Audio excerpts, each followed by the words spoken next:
पर्वतों और घने देवदार के जंगलों से घिरे एक दूर दराज के गांव शांतिपुर में आर्यन नाम का एक 26 वर्षीय युवक रहता था। आर्यन बहुत उलझा हुआ रहता था। उसका मन हमेशा एक भीड़ भरे बाजार जैसा था। विचारों की निरंतर आवाजाही, दिन रात अलग अलग तरह के विचार आते जाते रहते थे और इन्हीं विचारों के कारण वह थका हुआ और उदास महसूस करता था। वह हमेशा पिछली गलतियों पर पछताता रहता था और भविष्य की अनिश्चितताओं को लेकर चिंतित रहता था। इन लगातार विचारों के कारण उसका मन स्थिर नहीं रहता था। वह आराम महसूस नहीं कर पाता था। रात में नींद नहीं आती थी और जीवन की खुशी भी भूल गया था। एक दिन आर्यन ने पास की पहाड़ियों में स्थित एकलव्य आश्रम के बारे में सुना। लोगों ने बताया कि वहां गुरुजी नाम के एक अत्यंत ज्ञानी वृद्ध रहते थे। गुरुजी पहले एक बड़े शहर में बहुत प्रतिष्ठित दार्शनिक थे।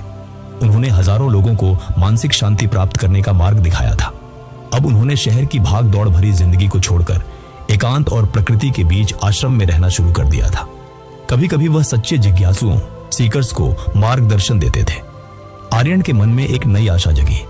उसने दृढ़ निश्चय किया कि वह गुरुजी से अवश्य मिलेगा।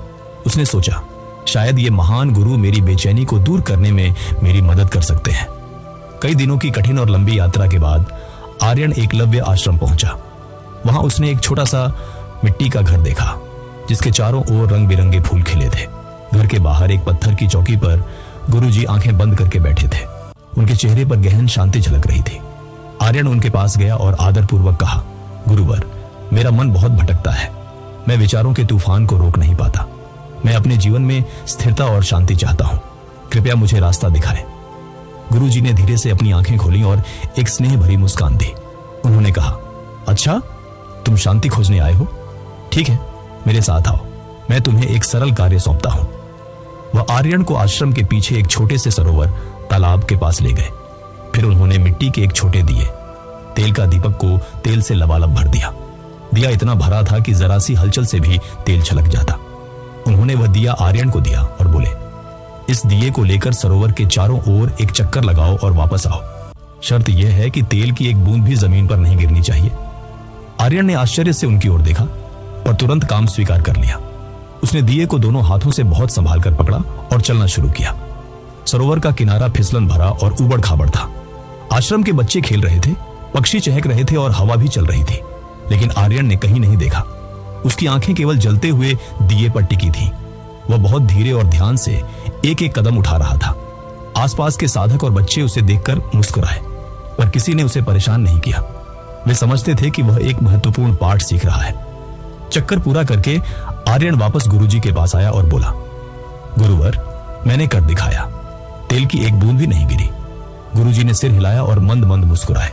फिर उन्होंने पूछा, बहुत अच्छे, पर यह बताओ, क्या तुमने बच्चों की हंसी सुनी? क्या तुमने सरोवर के शांत पानी में कमल के फूल खिलते देखे? आर्यन कुछ पल रुका और फिर हैरानी से कहा, नहीं गुरुवर, मैं कुछ भी नहीं सुन या देख पाया। मेरा सारा ध्यान सिर्फ दिए पर था।